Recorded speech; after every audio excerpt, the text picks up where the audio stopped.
기를 원하노라. 아멘. 할렐루야. 오늘도 우리 예배 가운데 함께 하신 주님을 찬양합니다. 그리고 오늘도 예배 가운데 또 영상으로 예배하는 모든 우리 모두 성도님들께 하나님의 은혜와 평강이 함께 하시기를 기원드립니다. 우리는 인생을 살아가면서 성공하기 위해서는 목표 설정이 중요하다라는 말을 많이 듣습니다. 그래서 인생은 자전거와 같이 목표나 목적을 달성하기 위해서 전진하지 않으면, 계속 페달을 밟지 않으면 쓰러진다, 곧 넘어지게 된다라는 말이 있습니다.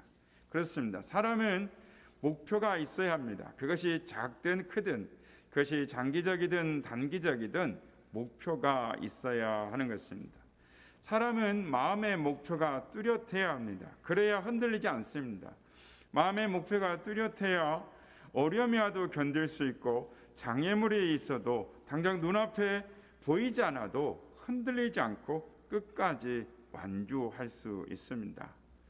오래전에 35km의 영국의 해협을 수영으로 왕복한 이 플로렌스 체드윅이라는 여자 수영 선수가 있었습니다. 그런데 이보다 더 못한 절반의 거리, 즉 LA에서 멀지 않는 카트리나 섬에서 캘리포니아 해변까지 수영을 해서 도착하겠다라고 도전을 했는데 그만 실패하고 말았습니다.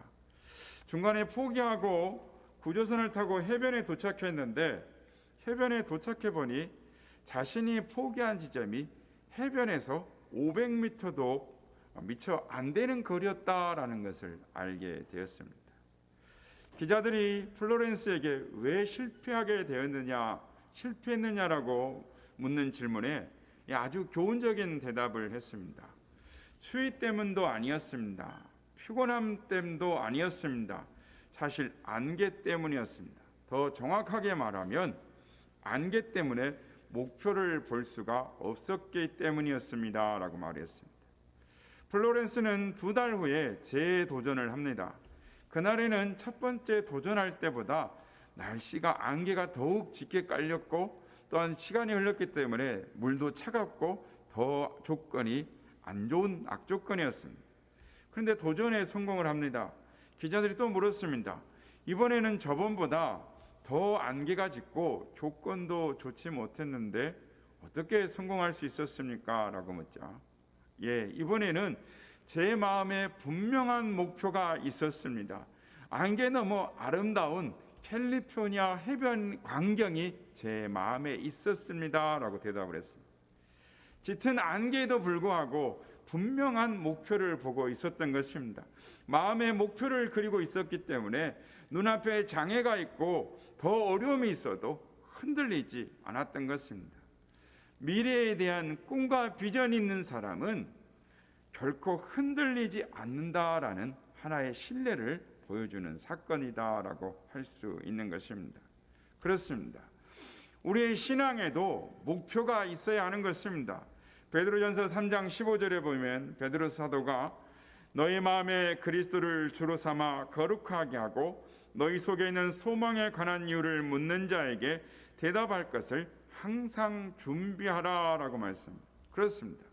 우리는 당신은 왜 예수를 믿습니까? 라는 질문에 대답할 수 있어야 하는 것입니다. 하나님이 당신을 구원해 준 이유가 무엇입니까? 하나님이 무엇하라고 당신을 구원하셨습니까? 라고 물을 때에 세상이 우리를 물어보면 이 질문에 대답할 수 있어야 한다라는 것입니다. 성도 여러분, 여러분은 왜 예수 그리스도를 믿으십니까? 하나님께서 왜 여러분들을 구원하셨을까요? 무엇하라고 여러분을 하나님의 자녀 삼아 이 땅에 살고 있게 하는 것일까요? 이 질문은 우리 신앙생활에 있어서 가장 중요한 질문입니다. 여러분이 이 질문을 어떻게 대답하느냐에 따라 여러분의 인생의 목표가 달라지는 것입니다. 오늘 본문은 사도 바울이 빌립보 교회에게 똑같이 하는 질문입니다. 빌립보 교회의 성도 여러분, 여러분은 왜 예수님을 믿습니까? 여러분이 예수님을 믿은 이후에 어떻게 살아야 합니까? 라고 질문하는 것입니다. 우리는 지난주에 그 사람을 보면 그 교회가 생각나는가? 그 교회를 보면 어떤 사람이 생각나는가? 그래서 우리 자신이 다니는 교회, 우리가 다니는 교회가 어떤 교회가 생각이 나는가? 우리 자신을 보면 생각이 나야 한다라는 말씀을 우리가 나누었습니다. 사도 바울은 빌립보 성도를 보면 생각하면 생각나는 것이 있었습니다. 그리고 감사했습니다. 그리고 그들을 생각할 때마다 늘 기도했다라고 말을 합니다. 오늘 본문은 사도 바울의 빌립보 교회를 향한 기도 제목입니다. 다른 말로 바꿔 말하면 빌립보 교인들이 왜 예수를 믿는가라는 질문에 대한 대답을 알기를 원했다라는, 기도했다라는 것입니다. 그들이 받은 구원이 무엇인지 제대로 알고 복음에 합당한, 그에 합당한 삶을 살기를 기도했다라는 것입니다. 성도 여러분, 사도 바울이 무엇을 기도했습니까? 기도의 제목이 무엇입니까? 먼저 그들이 은혜에 참여한 자들이 된 것을 알기를 원했다라는 것입니다. 오늘 보면 7절 하반절에 보면 너희가 다 나와 함께 은혜에 참여한 자가 됨이라 라고 말씀합니다. 그리고 두 번째로 그들이 의의 열매를 맺는 자들이 되기를 원했다라는 것입니다. 11절 말씀입니다. 예수 그리스도로 말미암아 의의 열매가 가득하여 하나님의 영광과 찬송이 되기를 원하노라 라고 말씀합니다. 9절에 보면 바울이 기도하노라, 내가 기도하노라 라고 말합니다. 그리고 기도의 내용을 밝힙니다. 사랑이 풍성해지기를 원합니다. 선한 것을 분별하는 자들이 되기를 원합니다. 진실한 자들이 되기를 원합니다. 그래서 결과적으로 의의 열매를 맺는 자들이 되라라는 것입니다. 그렇게 되기를 원한다라는 것입니다. 그래서 여러분, 사도 바울이 말하는 것을 한마디로 말하면 빌립보 교우 여러분, 여러분이 받은 은혜가 무엇인지 알고 그의 은혜에 합당한 열매를 맺는 삶을 살기를 원합니다라고 말을 하고 있는 것입니다. 그렇다면 여러분, 은혜란 무엇일까요? 7절에 보면 사도 바울이 말하는 은혜에 참여한 자가 되었다라는 말이 무엇일까요? 표현은 다르지만 이 같은 의미로 5절에 보면 복음에 참여한 자가 되었다라고 말합니다. 너희가 첫날부터 이제까지 복음을 위한 일에 참여하고 있기 때문에 감사하고 기도한다라고 말합니다. 빌립보 교인들이 참여한 자가 되었는데 복음에 참여한 자, 은혜에 참여한 자가 되었다라는 것입니다. 그래서 사도 바울이 말하는 은혜라는 것이 무엇이냐, 이 은혜라는 것이 무엇인지를 알아보려면 사도 바울이 다른 서신서에서 이 은혜라는 말을 어떻게 표현했는지를 보면 알 수가 있습니다. 로마서 3장 24절에 보면 그리스도 예수 안에 있는 속량으로 말미암아 하나님의 은혜로 값없이 의롭다 하심을 얻은 자 되었느니라. 그리스도 예수 안에 있는 속량으로 말미암아 은혜를 얻은 자가. 갈라디아서 2장 21절 내가 하나님의 은혜를 패하지 아니하노니 만일 의롭게 되는 것이 율법으로 말미암았으면 그리스도께서 헛되이 죽으셨느니라 라고 말합니다. 그래서 은혜라는 말은 예수 그리스도의 십자가의 죽으심으로 말미암아 우리가 속량 곧 죄 사함을 받아 하나님의 자녀가 되었다라는 것을 말합니다. 그래서 은혜에 참여한 자, 복음에 참여한 자가 되었다라는 것입니다. 그것은 우리가 예수 안에 있는 자가 되었다라는 것입니다. 그래서 골로새서 1장 13절 14절의 표현을 빌리자면 그가 우리를 흑암의 권세에서 건져내사 그의 사랑의 아들의 나라로 옮기셨으니 그 아들 안에서 우리가 속량 곧 죄 사함을 받았도다, 얻었도다라고 말합니다. 그래서 사도 바울의 말은 빌립보 교우들이 당신들이 가진 은혜, 받은 은혜, 즉 복음이 무엇인지를 알고 그 은혜에 합당한 의의 열매를 맺는 자가 되기를 원한다라는 것입니다. 사랑하는 여러분, 복음이 무엇입니까? 복음이 뭐냐고 물어보면 대답을 할 줄 알아야 됩니다. 예수님께서도 복음을 믿으라라고 말씀하셨어요. 마가복음 1장 15절에 보면 예수님께서 때가 찼고 하나님 나라가 가까웠으니 회개하고 복음을 믿으라라고 말씀합니다. 김세윤 박사의 복음이란 무엇인가라는 책에 보면 복음을 이렇게 정리하고 있습니다. 먼저 예수가 선포한 하나님 나라의 복음이 무엇인가를 알아야 합니다. 복음서를 자세히 보면 예수의 하나님 나라 선포를 통한 구원의 사역은 몇 명의 신체적 불구자를 치유하는 것에 국한되는 것이 아니라 주로 죄인들을 사단의 통치에서 불러내어 하나님 나라에 들어가도록 해서 그리하여 그들의 삶이 온전하도록 되게 하는 것입니다 라고 말합니다. 하나님의 나라에 들어가도록. 그래서 누가복음 4장 18절 19절에 보면 예수님의 메시아적 사명이 무엇인지 예수님의 취임식 선언문이 있습니다. 누가복음 4장 18절 19절 주의 성령이 내게 임하셨으니 이는 가난한 자에게 복음을 전하게 하시려고 내게 기름을 부으시고 나를 보내사 포로된 자에게 자유를 눈먼 자에게 다시 보게 함을 전파하며 눌린 자를 자유롭게 하고 주의 은혜의 해를 전파하게 하려 하심이라 하였더라. 또 마가복음 2장 17절에 보면 이렇게 말씀합니다.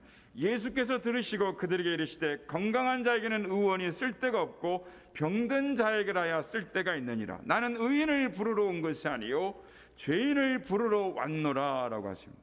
여러분, 사도 바울은 이것을 알기를 원했습니다. 죄인된 우리가, 흑암의 권세 아래였던 우리가, 사단의 권세 아래서 영원히 죽을 수밖에 없었던 우리가 우리 주님의 십자가의 보혈의 은혜로 하나님의 자녀가 되었으니 이 복음을 전하는 자가 되고 의의 열매를 맺는 자가 되라라는 것입니다. 저와 신학교 동기인 김용삼 목사님이라는 분이 계십니다. 저에게는 형님뻘 되는 분이신데 이분이 20년째 남대문에서 또 서울역에서 또 용산역에서 영등포에서 이 노숙자들을 향한 이 사역과 이 쪽방촌 사역을 하고 있습니다. 페이스북에 이런 글을 올렸습니다.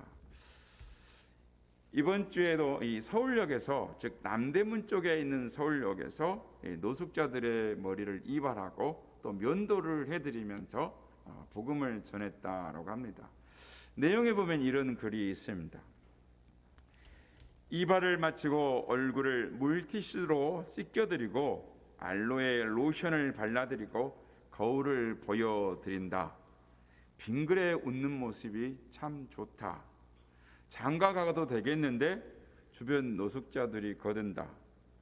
그런즉 누구든지 그리스도 안에 있으면 새로운 피조물이라 이전 것은 지나갔으니 보라 새 것이 되었도다. 참 감사하게도 이발을 수년간 전에 하지 않았던 분들도 머리를 맡긴다. 수년간 이발을 하지 않는 머리는 상상을 초월하는 어려움이 있다. 100cm 가까운 머리, 바리깡이 나가지 않을 정도로 엉킨 머리카락, 켜켜이 쌓인 비듬이 비를 맞아 된 비듬 떡죽을 본 적이 있는가? 은혜이다. 이발을 마치고 영접 기도를 하거나 축복 기도를 한다. 다양한 사람들이 새로운 피조물이 되었다. 김용삼 목사님이 20년 전부터 이 서울역으로 또 용산역으로 다니면서 노숙자들을 대상으로 복음을 전하고 있습니다. 지금이야 방송에도 나오고 또 TV에도 나오고 또 인터넷에도 김용삼 목사님 단꿈 이렇게 치면은 그냥 떠오릅니다. 사역이 소개되고 있고 많은 사람들이 도와주고 있습니다. 그러나 그때는 아무도 알아주지 않았습니다. 신학교를 졸업한 전도사 시절에 저도 한번 용산역에서 이 김용삼 목사님, 김용삼 전도사님을 만난 적이 있습니다. 아무도 도와주는 사람이 없는데 노숙자를 대상으로 기타를 메고 용산역 한 구석에 서서 노숙자들은 누워 있는데 거기서 기타를 메고 찬양을 하는 모습을 봤습니다. 어떻게 저런 사역을 할 수 있을까?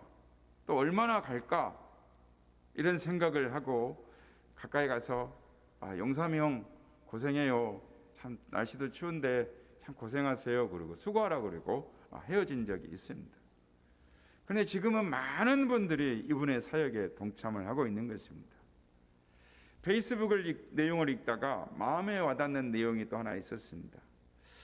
어제는 이발을 하고 있는데 낯익은 사람이 인사를 했다. 낯은 익은데 가물가물했다. 마스크를 쓰고 계시지만 멀리서 봐도 목사님인 줄 알았습니다 하고 인사를 했다. 건네왔다. 정확한 기억은 아니지만 8년에서 10년 만에 만남인 듯하다라고 적어졌습니다. 노숙자분들이 머리를 다 깎았는데 어떤 사람이 찾아온 것입니다. 이 내용이 다 길어서 소개할 수는 없지만 목사님께 찾아와 인사를 한 사람은 20년 전에 이 전도사 시절에 서울역에서 술값 안 준다고 행패를 부린 사람이었습니다. 노란 주전자로 머리를 막 내리치고 따라오면서 술값 주라고, 다시는 서울역에서 발붙이지 못하게 하겠느라고 위협하고 눈을 부라리면서 따라왔던 그 사람. 그래서 그 사람만 보면 좀 무서웠던 트라우마가 있는. 근데 이 사람이 사라졌다가 2, 3년 만에 또 나타나고, 사라졌다가 또 2, 3년 만에 나타나고, 그리고 10년 만에 또 만나게 된 것입니다. 그동안 그분이 찾아와서 미안하다라는 말도 하고 또 복음을 전하기도 했다라고 합니다. 김용삼 목사님이 이분과의 만남을 이렇게 적어놨습니다. 이번에 정말 오랜만에 만났다. 덕분에 초창기 사람들 사역을 떠올리는 시간이 되었다. 동일하게 물었다. 예수님이 어디에 계실까요? 내 안에 계시죠. 교도소를 드나들고 마약에 손을 대고 내 뜻대로 살아왔지만 남은 것이 아무것도 없습니다. 이제야 철이 든 것 같습니다. 이발을 마치고 축복 기도했다. 이전 삶이 그리스도 안에서 새롭게 조명되고 함께 질곡 속에서 살아온 그들을 생명으로 인도하는 삶으로 쓰임 받기를, 글이 올라와 있었습니다. 성도 여러분, 저는 이 김 목사님의 페이스북을 읽다가 우리가 다 노숙자와 같은 사람들이 아닌가라는 생각이 들었습니다. 머리를 자르고 얼굴에 로션을 바르고 물티슈로 닦아주고 식사를 제공하면서 새로운 삶을 살기를 바라지만 여전히 노숙의 삶을 벗어나지 못하는 그들의 모습이 우리의 모습이 아닌가라는 생각이 들었습니다.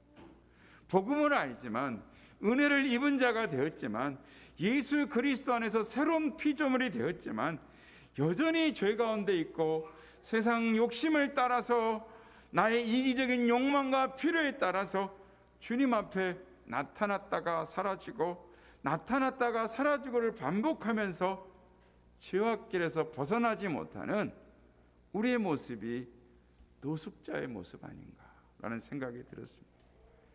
그동안 씻지 않아서 온몸에서 냄새가 나고 머리카락은 자랄 대로 자라고 비듬에 떡진 머리를 밝게 웃으면서 맞아주고 바리깡도 들어가지 않는 머리를 손질하면서 얼굴에는 웃으면서 로션을 발라주고 그들의 이야기를 들어주는 이 목사님의 모습을 보면서 우리 주님의 모습을 봅니다. 여전히 죄악 가운데 허물 가운데 있는 냄새나고 추한 우리를 반갑게 맞아주시고 사랑하는 자여 내가 너를 사랑하노라 하시면서 우리의 눈물을 씻어주시고 우리 삶 가운데 찾아오셔서 우리의 삶을 치유해 주시고 축복해 주시는 우리 주님의 모습을 보는 것입니다. 사랑하는 여러분, 지금도 우리 주님은 우리를 있는 모습 그대로 우리를 받아주시고 위로해 주시고 우리를 축복하여 주시는 줄로 믿습니다. 그리고 제 마음속에 남는 또 하나가 있었습니다. 예수님이 어디 계실까요? 여러분의 삶 속에 예수님이 어디 계시냐는 것입니다. 이 목사님의 질문에 노숙자분이 이렇게 대답하죠. 내 안에 계시죠. 교도소를 드나들고 마약에 손대고 내 뜻대로 살아왔지만 남은 것이 아무것도 없습니다. 이제 철이 든 것 같습니다 라고 말한 노숙자분의 말이 가슴에 남았습니다. 아마 이분도 20년의 세월이 흘렀으니까 노년이 되었을 것입니다.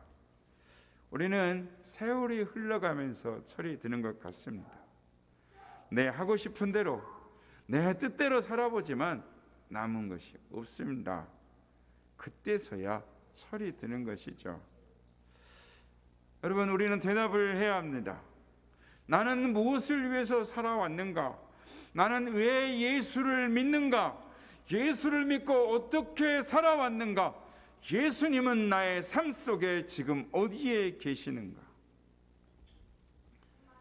여러분, 사도 바울은 빌립보 교회 성도들에게 너희는 은혜에 참여한 자가 되었다, 복음에 참여한 자가 되었다라고 말을 하는 것입니다. 은혜에 참여한다는 것이 무엇입니까? 빌립보서 3장 10절에 보면 은혜에 참여한 내용을 이렇게 말합니다. 내가 그리스도와 그 부활의 권능과 그 고난에 참여함을 알고자 하여 그의 죽으심을 본받아라고.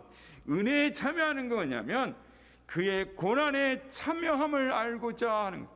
은혜에 참여하는 것은 고난에 참여하는 것입니다.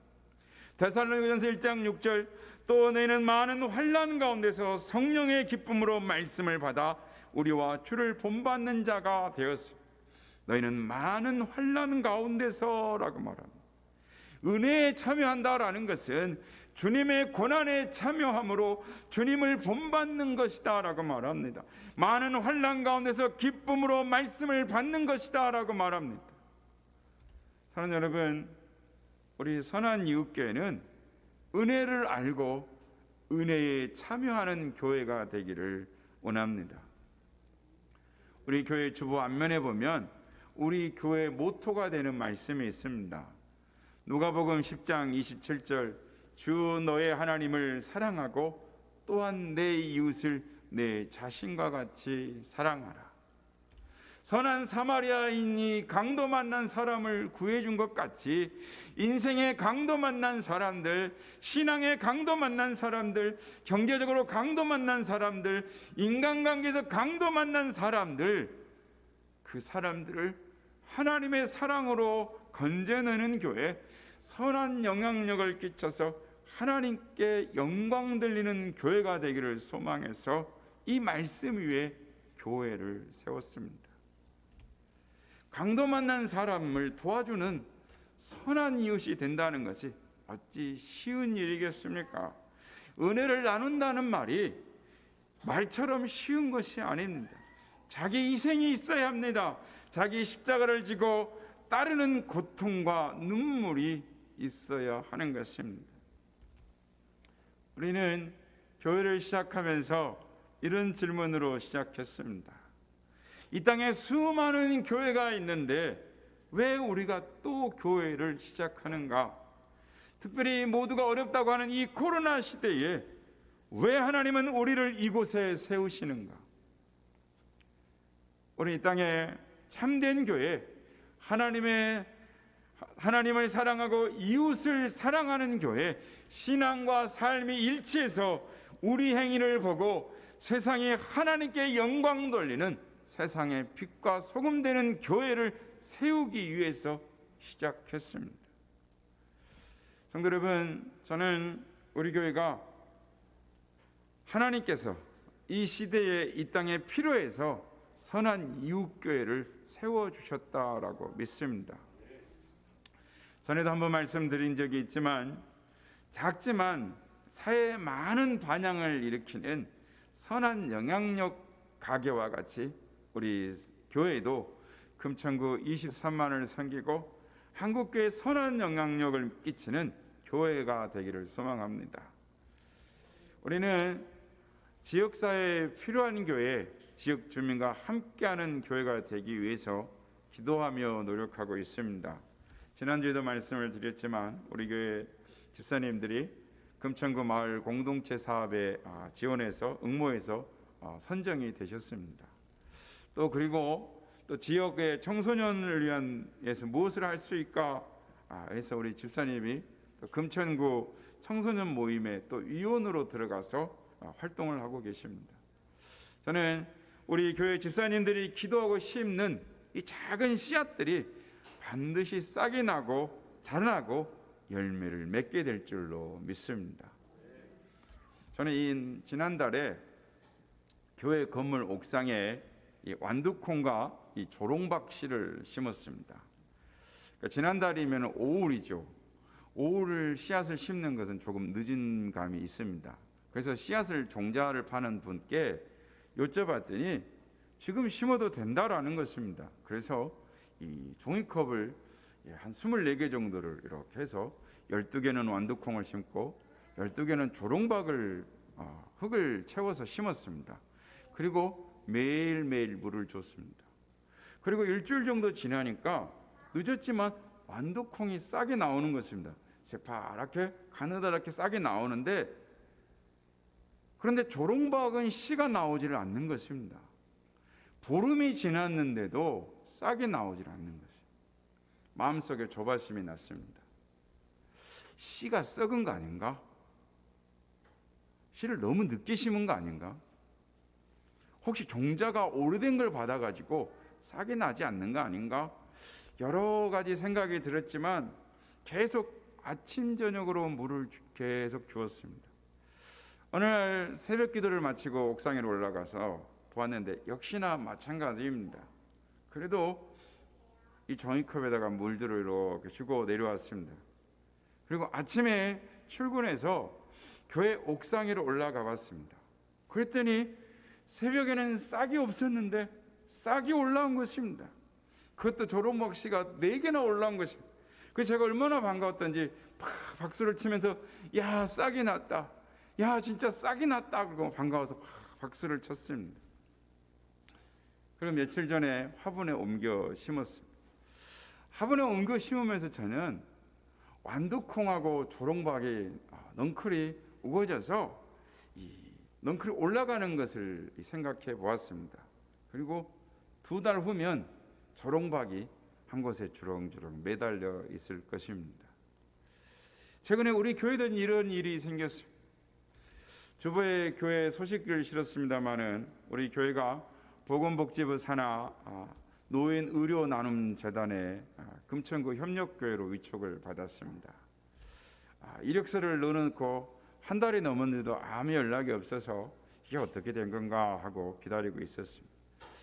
노인 의료 나눔 재단이 무엇이냐면 보건복지부에서 1년에 한 30억을 주는 이 보건부 실행 기관입니다. 재단이 한 100개 정도 되는데 그중에 2개 재단만이 보건복지부의 돈을 받아서 실행하는 기관인데 60세 이상의 노인들의 무릎 인공관절을 수술해 주는 재단입니다.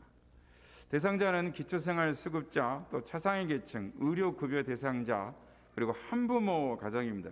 이런 대상자분들을 우리가 찾아서 우리 교회가 금천구 보건소와 함께 노인 의료 나눔 재단에 이 추천을 하면 이 심사를 해서 수술을 해주는데 지원을 해주는데 한쪽 무릎당 120만 원을 무료로 지원해 줍니다. 그래서 양쪽 240만 원을 지원을 하는 것입니다. 그렇다면 자녀들이 있고 대상자가 아니지만 힘들고 어렵게 사는 사람들은 어떻게 해야 되겠습니까? 무릎이 아파도 수술을 못하는 사람들이 참 우리 주변에 많이 있습니다. 그것을 저희 교회가 후원 회원을 모집하면 되는 것입니다. 후원금이 120만 원이 모이면 한 분의 무릎을 수술을 해드릴 수가 있습니다. 후원금은 연말정산 혜택도 받을 수 있습니다. 후원금이 모이면 저희가 수술해주고 싶은 분을 수술을 해줄 수 있는 그런 선택권이 우리에게 있습니다. 그렇습니다. 그리고 앞으로 정부 시책 중에 하나가 각 구별로 노인 의료 나눔 센터를 건축해서 각 지부에 위탁 운영할 계획이라고 합니다. 앞으로 몇 년이 지나면 우리가 앞으로 잘해야 되겠지만 우리 교회가 노인 의료 나눔 센터를 운영하게 될지도 모른다라는 하나님이 주신 비전을 바라보게 됩니다. 저는 하나님께서 이렇게 우리 교회 집사님들의 기도를 또 우리 교회에 하나님이 교회 사역들을 열어주고 계신다라고 믿습니다. 그렇습니다. 하나님은 우리를 기도하는 것 싹이 나지 않아서 썩어버리는 거 아닌가? 없어진 거 아닌가? 조바심이 날 때에도 하나님 앞에 기도하고 나아가면 반드시 하나님 때에 싹이 나게 되는 줄로 믿습니다. 후원금은 매월 3,000원부터 시작해서 5,000원, 10,000원 이렇게 나가는데요. 다음 주에 한번 후원서 이게 있어요. 이렇게 이 나눔과 행복이라는 이런 약정서가 있는데 이거를 우리가 좀 약정을 해가지고 또 다른 분들에게 또 소개도 하고 권면해서 우리 교회가 지역사회에 필요하고 또 도움이 되는 이 사역의 첫 시작을 성공적으로 열매를 맺었으면 좋겠습니다. 그래서 하나님을 기쁘시게 하는 우리 교회가 됐습니다. 영혼을 구원하는 우리 교회가 됐으면 좋겠습니다. 사랑하는 여러분, 우리는 왜 예수를 믿습니까? 나는 복음을 가진 자로서, 은혜에 참여한 자로서 어떻게 살아가고 있습니까? 이 질문에 응답하는 우리가 되어야 될 줄로 믿습니다. 하나님은 아브라함을 불러 눈을 들어 동서남북을 보라라고 말씀하셨습니다. 그리고 내가 바라보는 땅을 내게 주리라라고 말씀하셨습니다. 우리 교회가 눈을 들어 우리에게 행하실 하나님의 비전을 바라보기를 원합니다. 하나님이 주신 비전을 바라보며 기도할 때 반드시 싹이 나게 될 줄로 믿습니다. 지금은 미약하게 보이지만 자라나서 우거지고 열매를 맺게 될 줄로 믿습니다. 예수 그리스도로 말미암아 의의 열매를 가득 맺어서 하나님께 영광과 찬송이 되는 우리 교회, 우리 성도님들의 삶이 다 되시기를 예수님의 이름으로 축복합니다.